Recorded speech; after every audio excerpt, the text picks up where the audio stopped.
자, 반갑습니다. 우리 좌우 옆에 계신 분들과 함께 서로 인사 좀 나누겠습니다. 좀 쳐다봐 주시고요. 눈도 좀 마주쳐 주시고, 당신을 이곳에서 봐서 더 반갑습니다. 한번 서로 나눠주시기 바랍니다. 자, 오늘 우리가 같이 나눌 말씀은 고린도후서 8장 1절부터 15절이고요. 오늘은 선교 바자라는 특별 메시지인데 은혜를 나타내는 삶이다라는 주제로 같이 좀 말씀을 나누고자 합니다. 자, 안 나왔나요?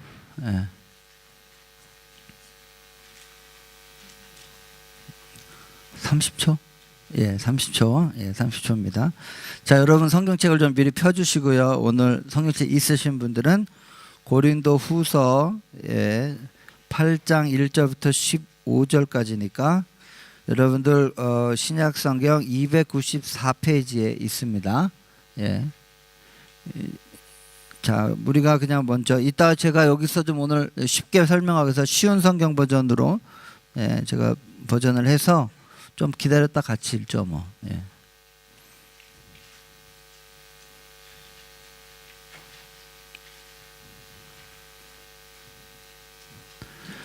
자,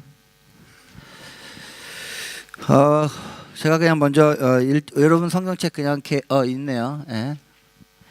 자, 우리가 쉬운 성경 버전이기 때문에 한번 좀 같이 저랑 함께 교독하겠습니다. 성도 여러분, 하나님께서 마케도니아에 있는 교회들에게 베푸신 은혜를 여러분께 알려드리겠습니다.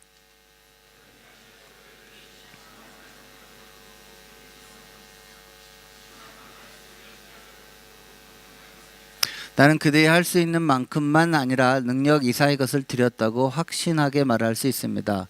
그것도 자원에서 말입니다.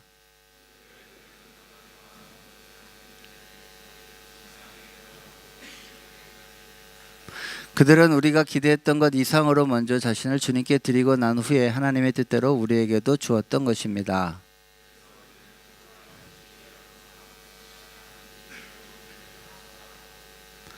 여러분, 믿음이나 말에 있어서만 아니라 지식이나 간절한 마음에서 그리고 우리를 향한 사랑 등 모든 면에서 뛰어납니다. 그러니 여러분은 이 헌금하는 일에서도 뛰어나게 하시기를 바랍니다.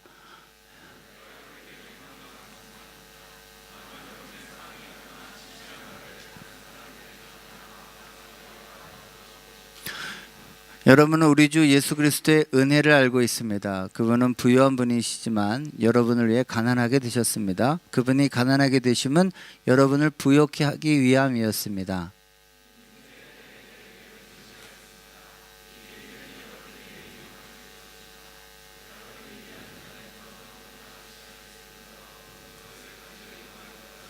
이제는 하던 일을 마무리하십시오. 시작할 때와 마찬가지로 여러분이 가지고 있는 것으로 맞추는 것도 간절하게 하십시오.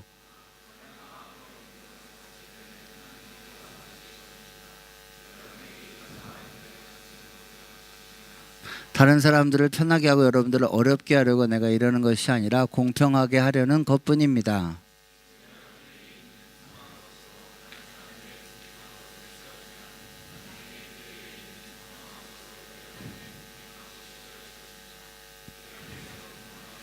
우리 15절 같이 읽겠습니다.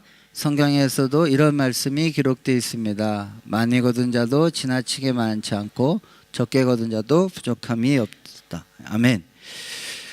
자, 오늘은 제가 여러분들과 이야기하면서 가장 어려운 설교를 해야 될 입장에 놓여져 있습니다. 모든 목회자들한테 어떤 설교가 가장 어렵냐 라고 물어보면 헌금 설교가 가장 어렵다 이렇게 얘기합니다. 보통 목회자들이 헌금 설교는 거의 안 하거나 하지 않습니다. 저도 2011년도에 캔버라에 와서 아마 물질에 관한 설교를 한 것이 오늘이 처음일 겁니다. 왜 이러냐면 보통 헌금 설교를 할 필요가 없다라고 얘기하시는 목회자들, 그런 주장을 하시는 분들 중에는 그냥 은혜가 넘치면 알아서 지갑도 넘친다 라고 하기 때문에 굳이 헌금 설교를 할 필요는 없다. 그렇게 해서 되는 문제가 아니다. 이렇게 말씀을 합니다. 저는 그 말에 전적으로 동의합니다. 사실 그래서 지금까지도 별로 이 설교에 대해서 이야기하지 않은 이유입니다. 또한 저희 교회는 더더군다나 사실 이런 설교를 할 상황이 아닙니다. 왜냐하면 지금 캔버라 우리 교회가 세워진 지가 이제 한 9개월, 10개월 정도 되어졌는데 항상 은혜가 넘쳐왔고 덕분에 저희 교회는 창립 이후에 지금까지 헌금이 부족한 적이 없었습니다. 모두가 다 자원해서 잘 내주셨고 결과적으로 교회가 필요한 일들에 적절하게 교회 사업을 하는데 물질적으로 궁핍함이 없었습니다. 지금까지 저희 교회에 풍성한 물질을 허락하신 하나님께 참 감사드립니다. 그럼에도 불구하고 오늘 제가 굳이 그 어렵다는 헌금 설교를 굳이 해야 되느냐라고 한다면 아까 말씀드린 것처럼 은혜가 부족한 것도 아니고 또 교회가 물질적으로 어려운 것도 아니라 오히려 선교바자회를 두고 캔버라 우리 교회의 재정의 원리 또 보통 그리스도인들이 생각하는 재정의 원리를 나눌 수 있는 좋은 기회가 아닌가라는 차원에서 좀 같이 말씀을 좀 나누려고 합니다. 그래서 너무나 아이고 목사님이 오늘 헌금 선교를 하시는데 우리 교회가 재정이 부족한가? 때로는 뭐가 문제가 있나? 라는 마음으로 이 설교를 듣지 않아 주시기를 바랍니다. 자, 오늘 제가 여러분들과 나누는 이 본문에서 가장 기본적인 헌금에 대한 원리들을 나눌 수 있는 본문이기 때문에 제가 오늘 이 본문의 이야기를 좀 같이 나누고자 합니다. 먼저 배경을 좀 나누면 이 고린도 후서, 오늘 읽은 고린도 후서 8장은 고린도 후서를 전편과 후편 1부 2부로 나누면 2부에 시작되는 바로 그런 장입니다. 보통 우리가 아는 고린도 후서는 사도 바울의 에도스다, 즉 변호소다라고 이야기를 합니다. 여러분들이 이번에 그 손정원 집사 성경 개관을 오셔서 이 고린도 후서의 탄생 배경에 대해서 어느 정도 충분히 아시겠지만 간략하게 제가 설명을 하면 고린도 전서와 고린도 사실 이거 눈물의 편지라고 하는 고린도 중서, 그 다음에 지금 일어나는 이 고린도 후서가 있습니다. 고린도 전서는 사도 바울이 고린도를 떠난 다음에 고린도 교회에 여러 가지 문제가 있다고 해서 그 문제에 대해서 지적을 한 것이 고린도 전서입니다. 그래서 여러분 아시다시피 거기에는 파벌 싸움, 오늘날 현대교회가 갖고 있는 모든 문제가 고린도 전서에 다 담겨 있어요.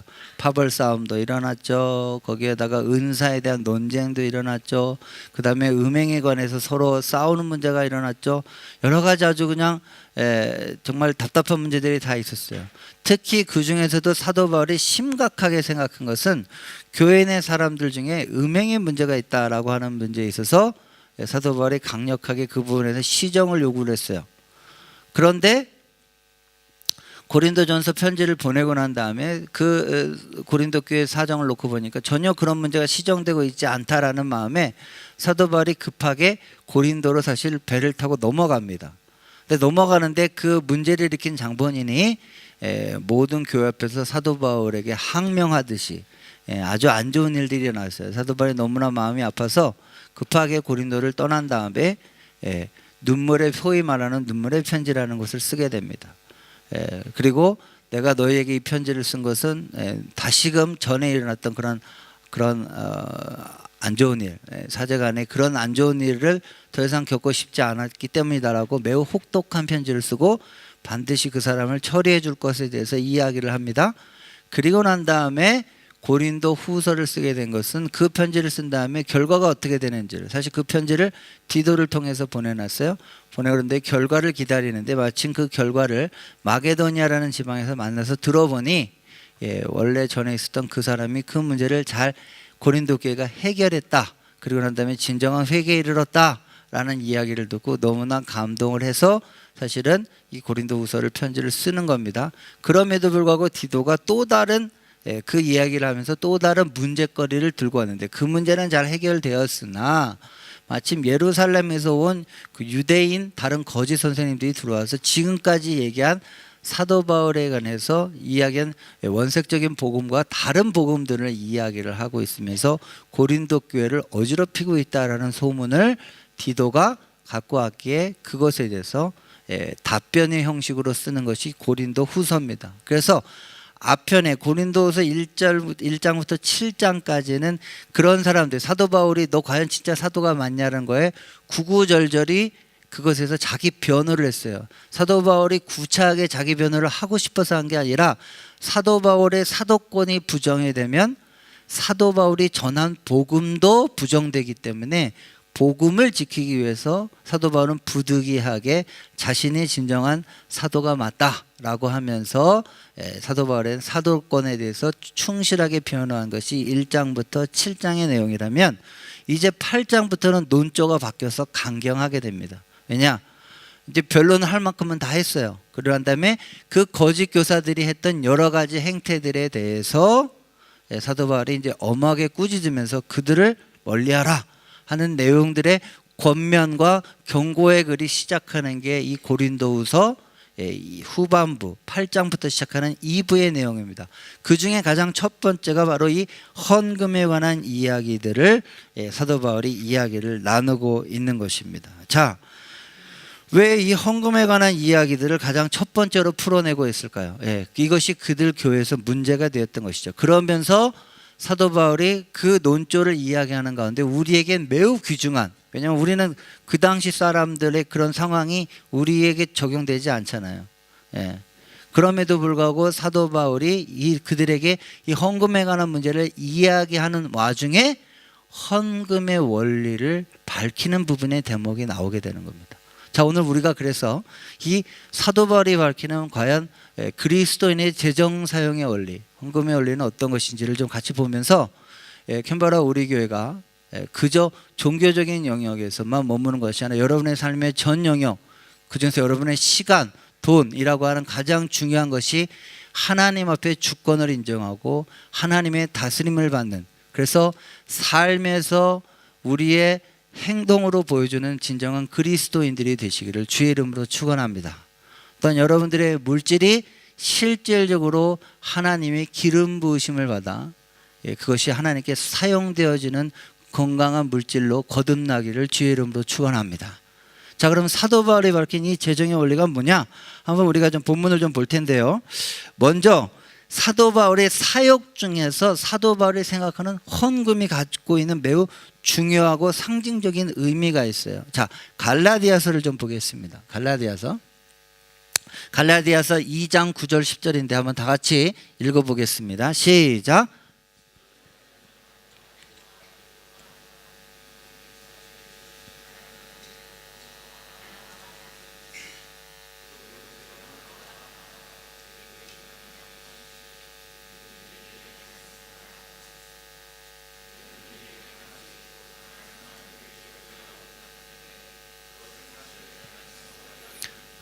자, 요 배경은 사도행전 15장을 배경으로 하고 있습니다. 이제 사도행전에 여러분이 알다시피 예루살렘이라는 것은 오순절날 성령이 임하셔서 복음이 강력하게 증거되면서 예루살렘과 사마리아와 그 다음에 드디어 고넬료를 넘어서 이방인에게 복음이 증거되기 시작을 했죠. 그러면서 주변에 이방인들이 많이 복음을 믿게 되는데 그 전까지만 해도 유대인들이 그리스도인이라고 할지라도 그들이 유대인이 되고 그리스도인이 되어야 된다고 생각을 했어요.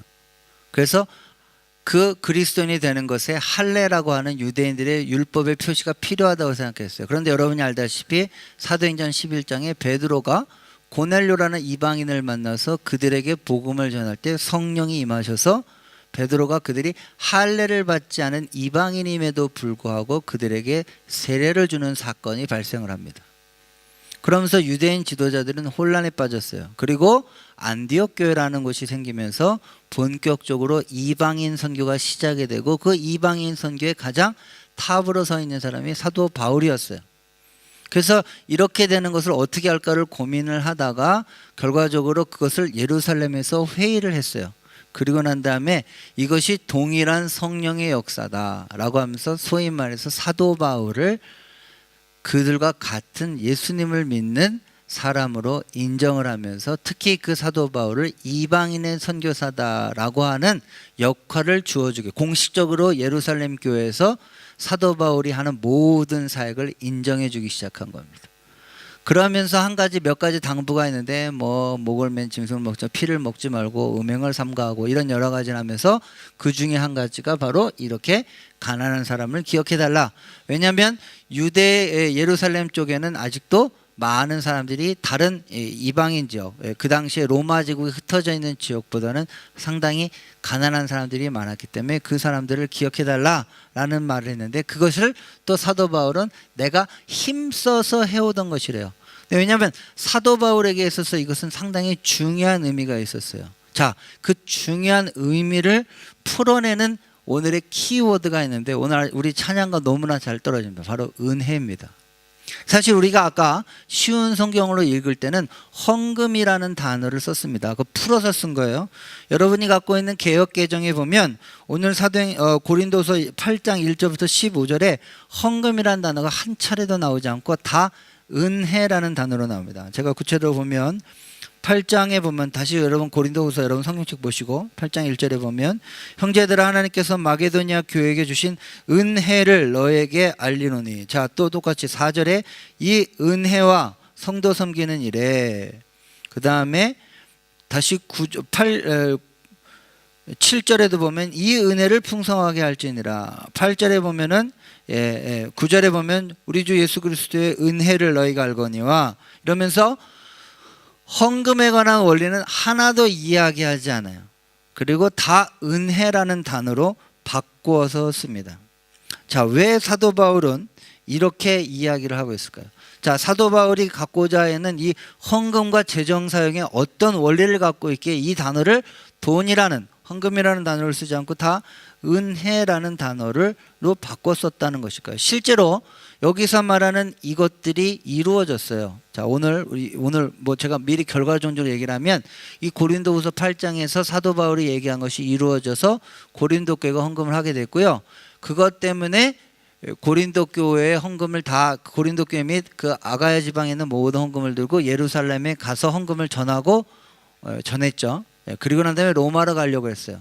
자, 그래서 로마서에 보면 이 헌금에 관한 이야기가 또 나옵니다. 자, 로마서 15장 25, 27절 한번 보겠습니다. 한번 다 같이 읽어보겠습니다. 시작.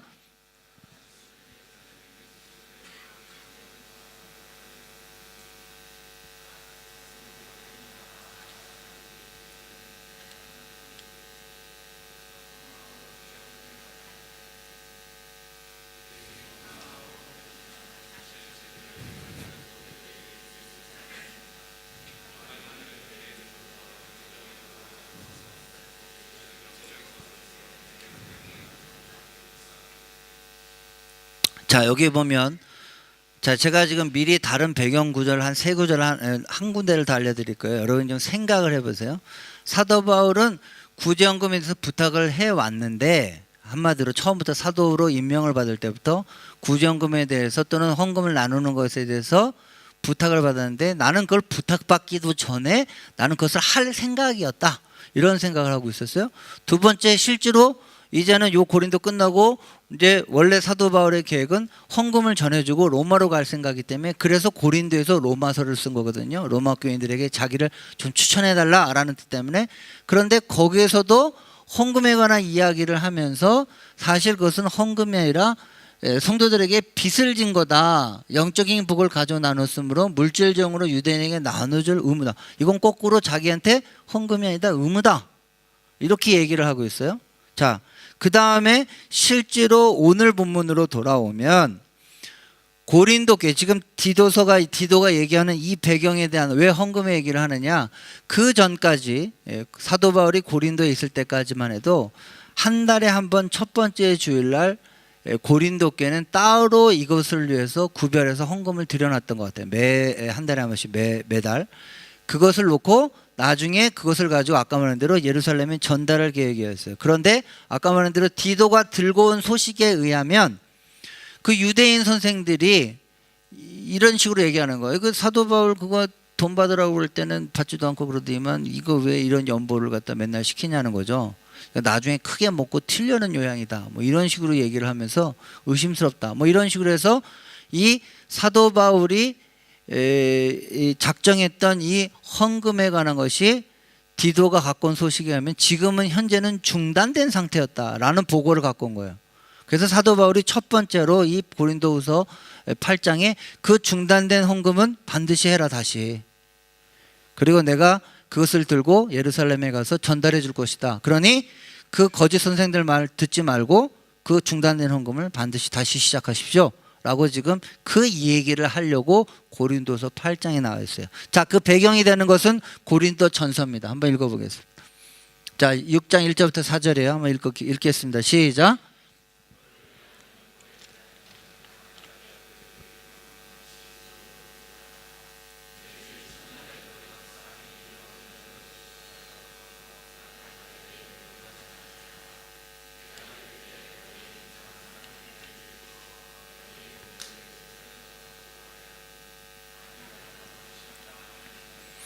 예, 실제로 사도 바울이 함께 갔죠. 그리고 여기에도 보면 은혜를 예루살렘. 근데 누가 봐도 이건 헌금에 관한 거예요. 그렇죠?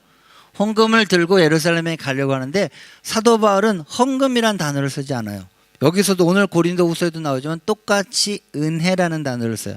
자, 그러면 이 은혜라는 단어에 사도 바울이 생각하는 헌금의 원리, 재정 사용의 원리가 다 포함되어져 있습니다. 자, 한마디로 어떤 신학자는 이것을 이렇게 얘기합니다. 사도 바울이 여기서 말하는 은혜는 그리스도 안에 있는 은혜이며 또한 그들을 위한 은혜이면서 동시에 그들을 통한 은혜이기도 하다. 자, 여기에서 말하는 1절의 은혜는 헬라어로 카리스라는 뜻이고요. 그래서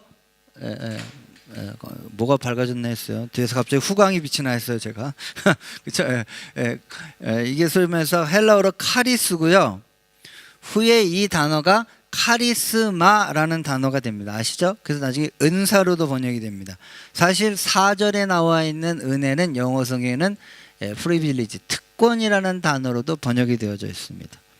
자, 그렇다면 과연 사도 바울은 어떤 식으로 이 원리를 얘기하느냐? 그냥 쉽게 얘기하면요, 사도 바울은 은혜의 순환의 원리가 곧 헌금의 원리다라고 이야기했어요. 이걸 다른 얘기로 하면 나중에 flowing이라는 단어가 나오는데 무슨 말이냐? 사도 바울이 왜 굳이 헌금을 은혜라는 단어로 바꿨느냐 하면 이따 뒤에 가도 나오겠지만 오늘 이따가도 뒤에도 보면 오늘의 본문의 핵심 구절은 고린도후서 8장 9절입니다. 9절 한 절 한번 여러분 성경책 갖고 한번 읽어보시겠습니다. 시작. 우리 주 예수 그리스도의 은혜를 너희가 알거니와 부요하신 이로써 너희를 위하여 가난하게 되심은 그의 가난하심으로 말미암아 너희를 부요하게 하려 하심이라. 이게 무슨 말이냐? 사도 바울이 생각하는 은혜는 순환이 되어야 진짜 은혜다라는 거예요. 은혜를 받은 사람은 은혜를 흘려보낼, 왜 그 사람이 은혜를 받았는지 어떻게 하느냐? 그 사람이 그 받은 은혜를 흘려보낼 줄 알면 이 사람이 진짜 은혜를 받고 은혜를 깨달은 사람이다라는 열매다라고 생각하는 거예요. 자, 그래서 시작은 어떻게 되냐? 하늘로부터 은혜가 내려와요. 그래서 여기 지금 아까 말한 대로 9절에 예수 그리스도의 인카네이션에 대해서 이야기를 하는 거예요.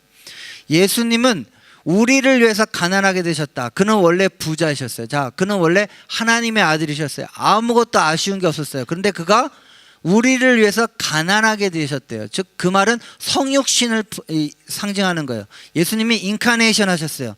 이 땅에 내려오셨어요. 그래서 스스로 가난하게 되셨어요. 근데 스스로 가난하게 되시면 우리를 부요하게 하려고 하시는 거예요. 자, 그래서 하늘로부터 하나님의 은혜가 내려온 거예요. 근데 그 은혜를 먼저 어디가 알았어요? 아까 로마서에 보면은 예루살렘 교회가 그 은혜를 취득을 했죠? 받았어요? 근데 그 예루살렘 교회가 그 은혜를 받은 걸 가지고 뭘 했어요? 은혜를 흘려보냈죠? 그래서 이방인들에게 복음을 증거하기 시작을 했어요. 자, 이방인들은 복음을 받았어요. 그러고 난 다음에 그들이 그 은혜를 깨닫게 되자 이방인들이 넉넉한 건 뭐가 있어요? 돈이었어요. 그 당시 고린도, 에베소, 로마 제국의 제2도시, 제3도시로 다 상업이고 무역으로 활달한 도시였어요. 그것에 비해서 예루살렘은 변방이었어요.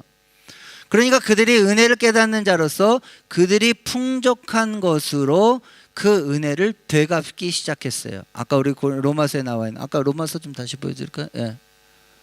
어디 가셨네요. 예. 죄송합니다. 예. 예.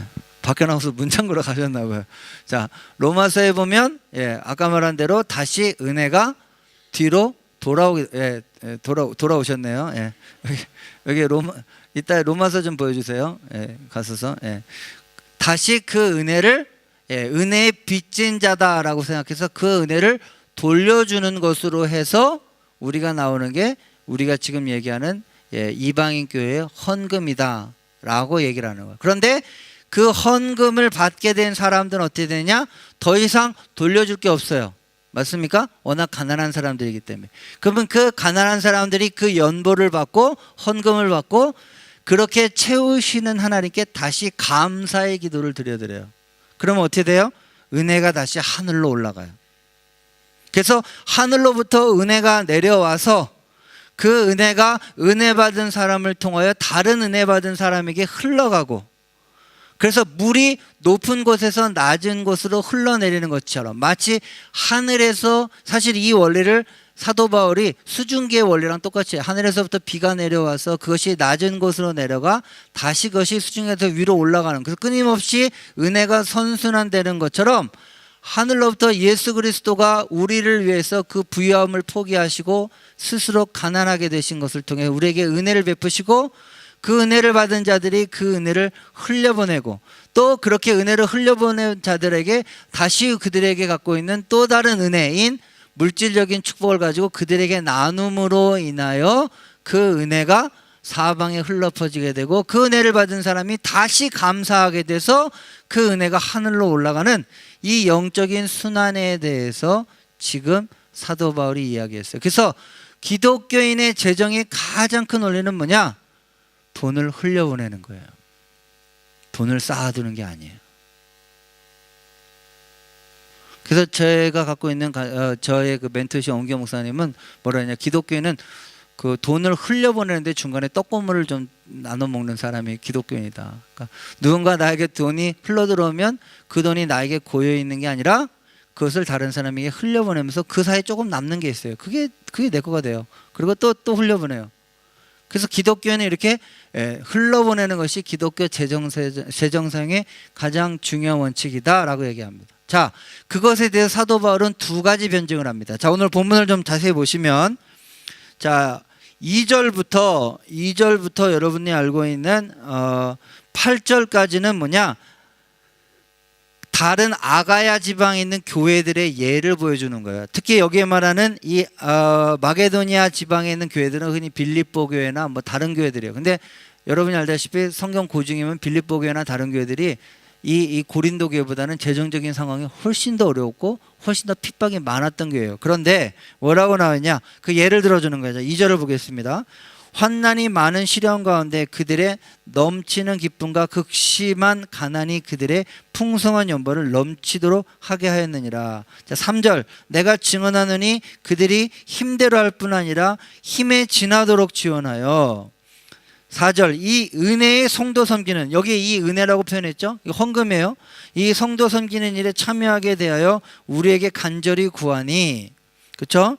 5절, 우리가 바라던 것뿐만 아니라 그들이 먼저 자신을 주께 드리고 또 하나님의 뜻을 따라 우리에게 주었도다 라고 얘기를 해요. 자, 여기 5절까지가 마게도니아 지방의 예예요.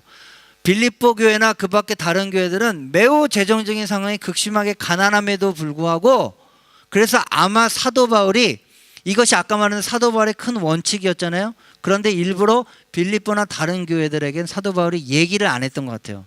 왜냐하면 이 교회는 너무 가난해서 헌금 얘기, 아까 말한 대로 헌금 얘기를 꺼낼 만한 상황이 아니다 해서 사도 바울은 아예 그 교회에다가 입을 다물고 있었어요. 그런데 나중에 그 교회 사람들이 이 사실을 알고, 왜 우리는 예루살렘 거쪽에 헌금하는 일에 이 은혜를 나누는 일에 우리를 동참시키지 않느냐 라고 그들이 먼저 원했어요. 우리도 하게 해달라. 그리고 난 다음에 그들이 그 사도 바울의 허락을 하니까 실제로 힘에 지나도록 헌금을 했다는 거예요. 여러분, 이 힘에 지나도록 헌금을 했다는 말을 원문으로 얘기하면 헌금하지 말라고 설교했다 이런 뜻이에요. 그러니까 사도 바울이 이 사람들이 얼마나 자발적으로 했는지 고만하십시오. 여러분들 충분합니다. 하지 마세요 라고 했을 정도로 빌립보 교회가 이 일들을 나누었다라는 예를 들어준 거예요. 그리고 난 다음에 이제 6절을 보시면 그러므로 우리가 디도를 권하여 그가 이미 너희 가운데 시작하였은즉 이 은혜대로 성취하게 하라 하였노라 라고 얘기하면서 내가 디도한테 너희들에게 그런 소식을 들었는데 중단하지 말고 계속 하라고 내가 명한다 라고 이야기를 하고 있는 거예요. 그러면서 사도 바울이 한 가지 약간 시니컬하게 얘기한 게 있어요. 7절 보세요. 오직 너희는 믿음과 말과 지식과 모든 간절함과 우리를 사랑하는 이 모든 일에 풍성한 것 같이 이 은혜도 풍성하게 할지니라 라고 얘기하는 건 뭐냐, 여러분 사도 바울 고린도 교회가 자랑하는 게 뭐예요? 방언도 있고 지식도 있고 무슨 뭐 은사가 넘쳐나고 뭐 카리스마가 넘쳐나는데, 아까 말한 대로 이 카리스라는 단어가 은혜라는 단어인데 다른 말로 하면 은사잖아요. 맞아요? 그러니까 지금 사도 바울이 약간 시니컬하게 워드프레이라고 있는 거예요. 니네 교회가 그렇게 은사가 넘친다며, 그렇게 카리스마가 넘치는 교회라며, 방언도 있고 통변도 있고 뭐 여러 가지가 다 있다며, 그러면 내가 너에게 하나 권하노니 이 연보의 은사도 좀 더했으면 좋겠다. 왜 이 일은 중단하느냐? 끝냈으면 좋겠다 라고 이야기하면서 사도 바울이 이 이야기들을 고린도 교회에다가 이야기를 하고 있는 것입니다. 그리고 밑에 9절에 내가 명령으로 하는 말이 아니요 오직 다른 이의 간절함을 가지고 너희의 사랑의 신실함을 증명하고자 할지니라. 예, 뭐라고 그랬어요? 정말 그런 은혜를 받은 표시가 있다면 이 플로잉을 통해서 너희의 은혜 받은 걸 증명하라. 지금 이렇게 얘기하고 있는 거예요. 자, 두 번째 예는 아까 말한 대로 예수 그리스도의 예입니다. 예수님은 어떻게 얘기했느냐? 우리 주 예수 그리스도의 은혜를 너희가 기억하나니. 봐, 여기서도 똑같은 아까 말한 그 은혜는, 은혜와 여기 말하는 은혜를 다 동일한 은혜로 쓰고 있어요. 은혜를 기억하느니, 그 예수님이 인카네이션 내려오신 그 은혜를 가지고 너희가 같은 은혜를 입었다면 이 은혜를 너희의 삶에서 이 가난한 자들을 구제하고 헌금하는데 너희의 은혜를 보여줄 것들을 이야기합니다. 그렇죠? 그래서 10절에 보면 나와 있죠. 이 일에 관해 나의 뜻을 알리노니 이 일은 너희에게 유익함이라. 너희가 1년 전에 행하기를 먼저 시작할 뿐 아니라 원하기도 하였으죠. 실제 고증에 의하면 아가야 지방에서 가장 먼저 헌금을 시작하기로 결정한 교회가 고린도 교회였대요. 그리고 고린도 교회가 그 당시 상업과 무역의 도시였기 때문에 사실 재정적으로 풍족한 상황이었어요. 그래서 고린도 교회가 1년 전부터 우리가 시작하겠습니다 이러고 했는데, 지금 와서 거짓 선생들의 말을 들어놓고 중단하는 게 말이 되느냐? 지금 이렇게 이야기를 하고 있는 것이죠. 자, 그래서 11절에 이제 하던 일을 성취할지니 마음에 원하는 것 같이 완성하되 있는 대로 하라. 자, 12절에 할 마음만 있으면 있는 대로 받으실 터이요 없는 것은 받지 아니하시다. 뭐냐? 중요한 건 마음이다 이런 얘기죠. 자, 13절에 여기에 두 번째, 헌금의 두 번째 가장 중요한 원리가 나옵니다. 자, 13절. 이는 다른 사람들을 평안케 하고 너희는 곤고하게 하려는 것이 아니요 균등하게 하려 함이니. 14절. 이제 너희의 넉넉한 것으로 그들의 부족한 것을 보충하면 후에 그들의 넉넉한 것은 너희의 부족한 것을 보충하여 균등하게 하려 함이니라. 자, 첫 번째 제가 얘기합니다. 그리스도인의 재정사용의 원리는 플로잉이에요. 받은 은혜를 실제로 흘러보내는 게 그리스도인의 재정사용의 첫 번째 원리라면, 두 번째는 평균케 하는 것이 헌금의 원리고 재정사용의 원리입니다. 내가 넉넉한 것을 가지고 나누는 것. 그래서 평균케 하는 거예요. 자, 그 평균케 하는 것을 인용한 게 15절이에요. 기록된 것 같이 많이 거둔 자도 넘지 아니하였고 적게 거둔 자도 모자르지 아니하였느니라. 이 구절이 어디 나냐면 출애굽기 16장의 만나 사건에서 나와요. 그래서 소위 이것을, 이 균등케 하는 원리를 만나의 원리다라고 얘기합니다. 무슨 말이냐? 여러분이 출애굽기에 보시면 아시지만 하나님이 만나를 내려주셨어요. 근데 제 6째 날은 어떻게 됩니까?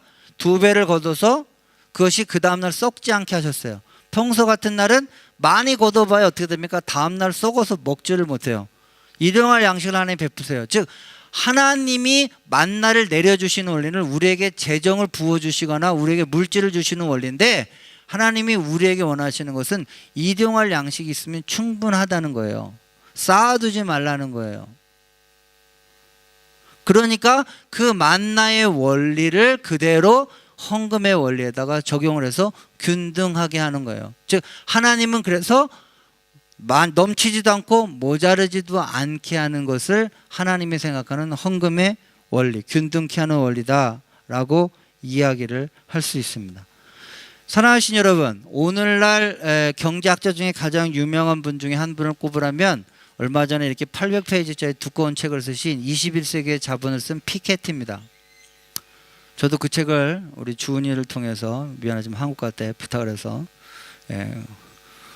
사갖고 오게 해가지고 제가 읽었는데요.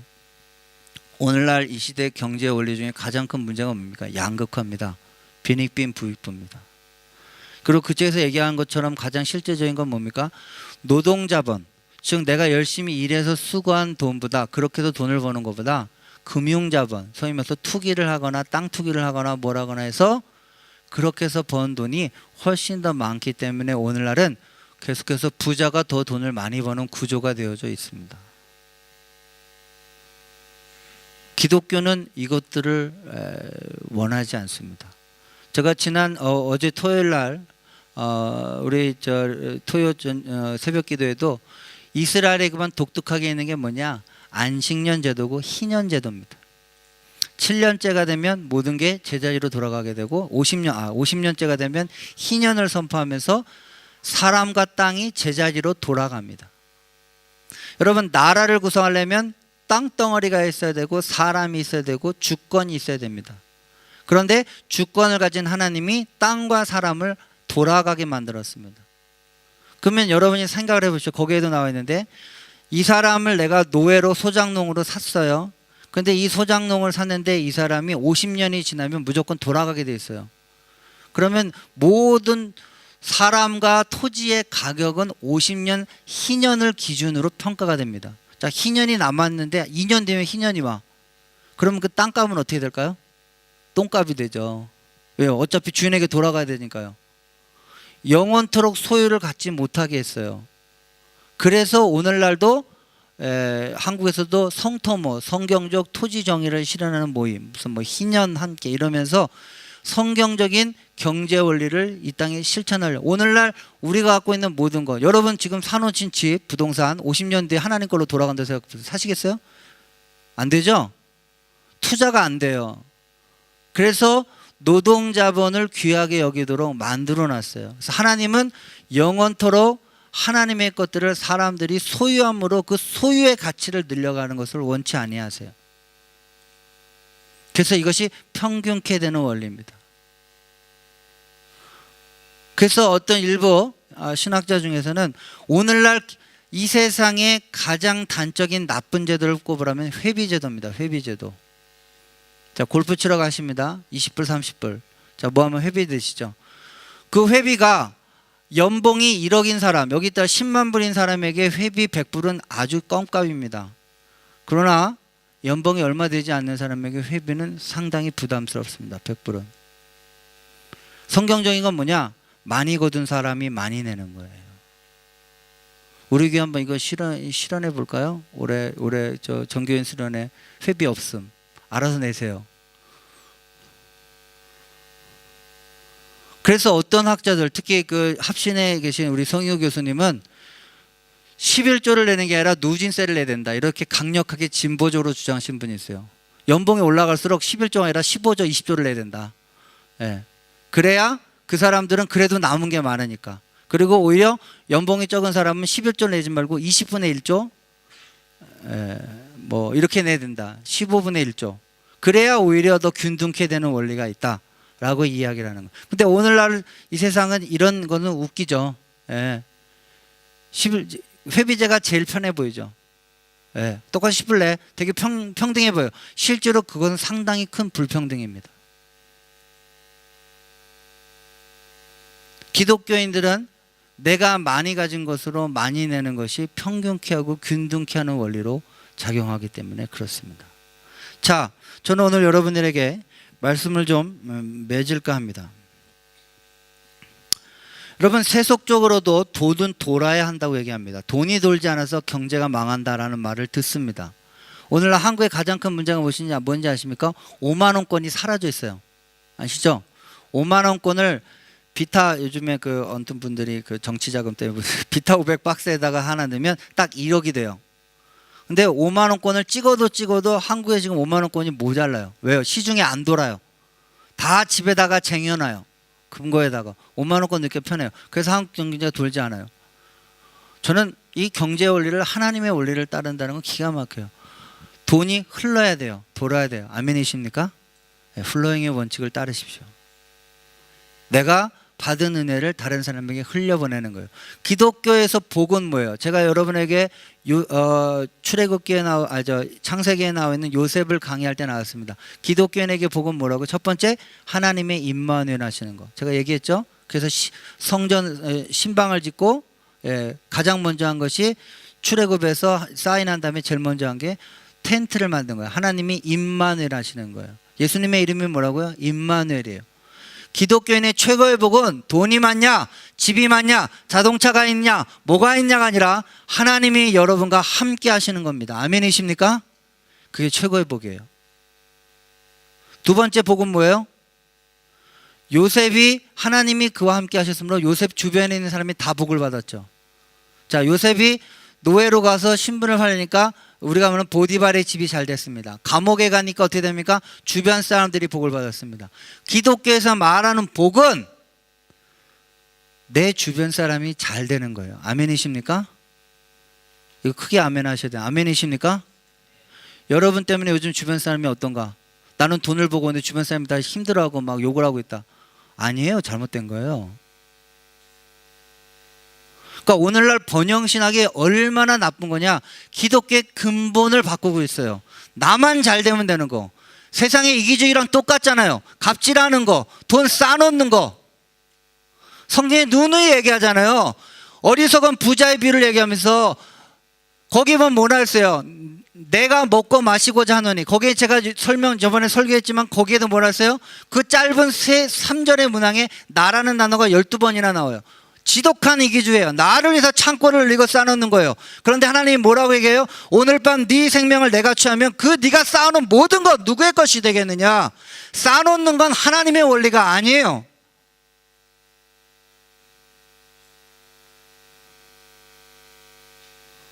흘려보내시기를 주의 이름으로 축원합니다.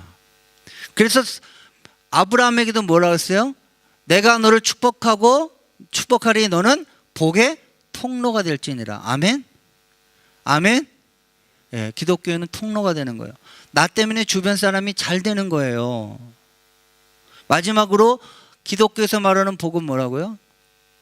하나님의 뜻이 이루어지는 거예요. 그렇게 따진다면 이 복의 원리와 우리가 말하는 재정의 원리가 기가 막히게 일치해요. 돈을 흘려보내시기를 주의 이름으로 축원합니다.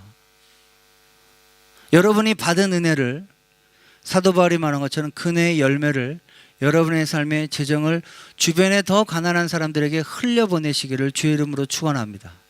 동시에 그것을 가지고 평균케 하시기를 주의 이름으로 축원합니다.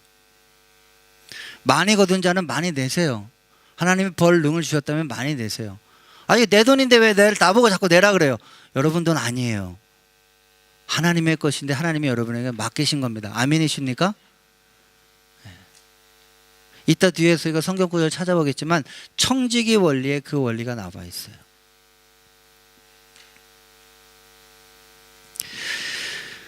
자, 제가 오늘 말씀을 마치고 좀 정리를 해보겠습니다. 좀 너무 주서 없는 것 같아서 몇 가지 정리를 하는데, 정리하기 전에 제가 몇 가지 칭찬을 좀 드리고 싶습니다. 사실 이 고린도후서는 지난번 새벽 기도 때 제가 잠깐 언급한 적이 있어요. 리더들 모아놓고.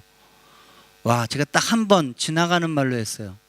근데 저희 교회에 지금 이삭죽기 헌금이라고 내시는 분들이 있고요, 지정헌금을 하시는 분이 있습니다. 자, 이걸 좀 알려드리죠. 저희 교회 실제적으로 헌금에 대한 적용을, 물론 11조 이런 건 다 기본이에요. 그런 건 뭐 언급하지도 않겠어요. 가장 중요한 건 뭐냐, 저희 교회가 실제로 그때 제가 새벽 기도를 하면서 뭐라고 정했냐면, 저희 교회 재정 중에 하나는 뭐냐면 지정 헌금제를 좀 했으면 좋겠다. 아까 말한 대로 여러분이 돈을 흘려보내고 평균케 한다 그러면 우리 교회 보기보다 상당히 가난한 이들이 있어요. 여러분, 부유한 캔버라라는 호주라는 도시에서 찢어지게 가난해서 삼시세끼를 맥도날드도 못 먹고, 이런 분들이 꽤 있어요. 여기 애들 중에서 얼굴에 기름기가 많이 흐른다. 부유해서 그런 게 아니에요. 맥도날드를 많이 먹어서 그래요. 트랜스 지방이 넘쳐나서 지금 얼굴에 그런 애들이 되게 있어요. 불쌍히 여기셔야 돼요. 오히려 얼굴에 기름기 하나도 없는 분들이 다 야채 먹고 이런 거 좋은 거 먹고 이래서 그런 거예요. 예. 결코 그런 게 아니에요. 얘네들이 먹고 싶어서 먹는 게 아니에요. 제일 싼 거 먹고 있는 거예요 지금. 그래서 저희 교회가 뭘 했으면 좋겠냐고 얘기해, 지정헌금제를 하자고 얘기했어요. 뭐냐, 교회에다가 여러분 주변에 누구누구가 요즘 되게 힘들고 어렵다 그러면 지정헌금에 그 사람 이름을 쓰세요. 그리고 지정헌금이라고 옆에다 쓰시고 이 돈을 꼭 전달해 주십시오 하면 저희 교회에 헌금으로 들어왔지만 그 돈이 개수되지 않고 바로 그 사람에게 나갑니다. 그날로. 제가 벌써 몇 번이나 딜리버리를 해줬습니다. 참 딜리버리 해주면서 마음이 기분이 좋아요. 네. 바로바로 돈이 그냥 나갔어요.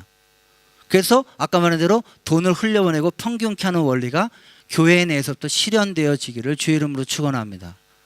동시에 이삭죽기헌금은 뭐냐, 여러분 어제도 보면 희년과 안식년대 보면 안식년과 희년을 하는 이유가 뭐예요? 거기서 저절로 난 음식들은 가난한 자들과 노동자들이 그냥 놔두라 그러죠. 더 가난한 자들을 먹고 마시게 하라는 거예요. 똑같아요. 이삭을 주실 때 일부러 놔둡니다. 구약에 보면. 그 이유처럼 여러분 중에서 지금 여기에 있는 많은 학생 중에서 장학금을 받고 다니는 사람이 없어요. 우리 애들 중에 공부 잘하는 애들이 없어요. 네, 죄송합니다만 없어요. 다 얘네들은 FM 장학금을 받고 다녀요. Father and Mother 장학금이라고 한국에서 돈이 와야 돼요. 그런데 이 한국에서 돈이 오는 게 그렇게 매달 따박따박 오지가 않아요. 항상 보릿고개처럼 1, 2주가 돈이 안 올 때가 있어요. 그러면 그 1, 2주 동안 애들이 상당히 비참해집니다. 예? 그런데 그 이삭죽기헌금은 뭐냐, 교회 이삭죽기헌금으로 돈을 내시면 그 돈은 교회에서 그냥 킵만 하고 있다가 학생 중에서 단 100불, 200불이 없어서 이번 한 주, 두 주를 버티기 어려운 학생들에게 저희가 그냥 드립니다. 그래서 혹시 돈이 없으신 분들, 당장 한국에서 돈 들어오는데 한 100불, 200불 때문에 힘들어 하시는 분들, 어디 가서 친구한테 빌리기도 그렇고 애매하신 분들, 교회에다 얘기하세요. 이삭죽기헌금을 여러분에게 드립니다. 그리고 그걸 받으신 분은 갚는 게 아니에요. 그러니까 드리는 거예요. 본인이 나중에 그걸 받고 은혜가 되면 아까 말한 대로 은혜를 선순환하는 것 때문에 다시 그것들을 교회에다가 이삭죽기헌금으로 내십시오. 그럼 그 돈이 또 다른 사람에게 쓰여집니다. 이거 실제로 제가 일본에서 있었을 때, 유학생일 때 저도 많이 도움을 받았습니다. 제가 일본 유학 갔을 때 1995년도는 일본 엔화 환율이 1,450원이었어요. 88엔, 87엔일 때였어요.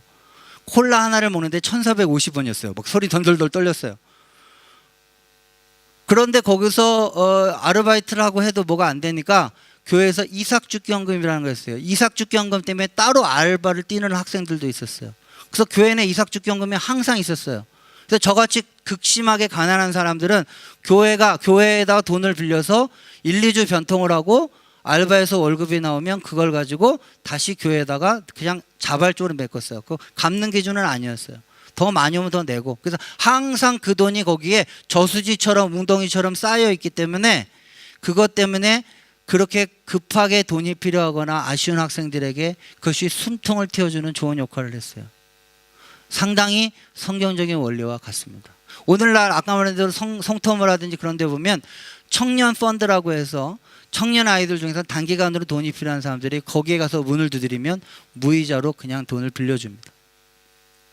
성경적인 원리를 실현하고 있는 거예요. 오늘은 선교 바자입니다.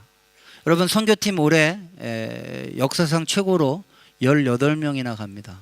그 학생들 중에서는 지금 열심히 알바하고 있고요. 또 어제도 저녁 6시, 7시까지 손가락 베가면서 칼질을 못해서 그런 거죠. 평소에 안 하다가. 그래서 손가락 베가면서 닥티고 굽고 열심히 하고 있어요. 열심히 후원을 해주시되 또한 여러분들이 개인적으로 후원을 해주십시오. 학생들 중에서 선교팀 가는 아이들 중에서 누구누구가 부족하다. 지금 교회에서 단기적으로 비행기표 티켓 빌려줘서 그 일들을 해결하고 있어요. 알바 뛰면서 열심히 돈 갚아가면서 선교 가려고 하고 있어요. 필요하시면 개인 후원도 받습니다. 그 학생들을 위해서 이름을 적으시고 그 학생들을 위해 선교 개인 후원금이라 하면 저희 교회에서 바로 그 학생에게 드립니다. 또 선교팀 자체로도 후원을 받습니다. 선교팀 이번에 말한 것처럼 미얀마 레퓨지 아이들을 위해서 가서 여러 가지 후원을 합니다. 저희 교회가 지금까지는 돈을 후원하지 않았습니다. 네, 이번에는 아마 물품이나 여러 가지 것들을 기증하거나 해서 실질적인 도움을 좀 주려고 합니다. 아무튼 평균케 하는 원리들을 좀 실현하셔서 오늘 이 선교바자회가 단순하게 그냥 뭐 물건 먹고 사 먹으면 되는 거지 정도가 아니라 여러분들이 받은 은혜가 있다면 그 은혜를 함께 흘려보내심으로 평균케 하심으로 함께 보내는 선교에 동참하시는 캔버라 우리교회 모든 성도님들 다 되시기를 주의 이름으로 축원합니다. 제가 오늘 정리를 좀 맞춰보고 하고 마치겠습니다. 한번 읽고 마칠게요. 예, 뒤에 플로잉입니다. 한번 같이 읽어보겠습니다. 시작.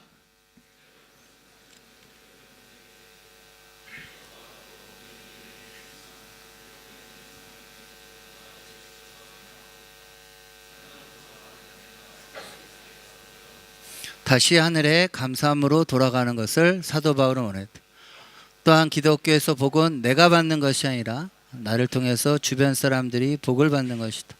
오늘 내 잔에 은혜가 넘치는가? 그렇다면 그 은혜를 흘러넘치게 하여 내 주변 사람에게 은혜의 통로가 되어보자. 자, 두 번째입니다. 한번 읽겠습니다. 시작. 오늘날 이 시대의 경제의 문제는 상대적 박탈감과 양극화이다. 기독교는 이와 반대로 평균의 원리를 제시한다. 더 많이 가진 자는 더 많이 나눌 것을 요구하고 있다. 이것은 성경 전체에 이르는 공평과 정의의 한다면 최근 큐티의 안식년 제도나 희년 제도도 마찬가지다. 밑에 누가복음 12장 48절입니다. 한번 읽겠습니다. 시작. 물은 많이 받은 자에게는 많이 찾을 것이요 많이 맡은 자에게는 많이 달라야 할 것이다. 이 누가복음 12장 앞뒤 본문을 보면 청지기 비유에서 이것이 나옵니다. 많이 맡은 자에게 많이 달라고 하는 것이 성경에서 말하는 평균케 원리입니다. 제가 오늘 이 기독교인의 재정사용의 원리를 한 단어로 요약하면 이렇게 됩니다. 예. 기독교인은 뒤에 넘겨주세요. 예. 없어요? 더 있죠. 예. 결론이 조이입니다. 조이. 기쁘다. 기독교인이 이렇게 돈 사용하면 기쁘다. 예. 뭐예요? Jesus first. 예. 하나님께 드려야 될 것들을 드리십시오. 11조 훈련을 하시고 여러분들의 재정의 주인을 명확하게 하십시오. other second. 다른 사람을 위해서 아까 말한 대로 플로잉과 평균케 하는 원리로 복의 통로가 되어지기를 주의 이름으로 축원합니다. 마지막으로 yourself serve. 이렇게 돈을 사용하면 기쁨이 넘칩니다. 오늘날 많은 학자들이 얘기합니다. 기독교에서 지갑이 회개해야 진짜 기독교인이다. 저는 캔버라 우리 교회 성도님들이 이번 선교바자회를 통해서 그저 이번 바자회에 돈을 쓰자 하는 취지가 아니라 우리 교회에서 계속해서 지정헌금과 이삭죽기헌금 또 이 내가 받은 은혜를 플로잉하고 나누고 평균케 하는 원리들을 실천해서 우리의 돈의 주인이 하나님이심을 그저 우리가 이 세상의 세속의 원리를 쫓아서 투자하고 쌓아놓고 돈이 흘러가지 않고 내 안에서 막히는 것이 아니라 하나님 앞에서 선순환되는 이 은혜의 선순환을 우리의 재정을 통해서도 증명해 보이시는 건강한 캔버라 우리 교회 성도님들이 다 되시기를 주의 이름으로 축원합니다. 기도하겠습니다.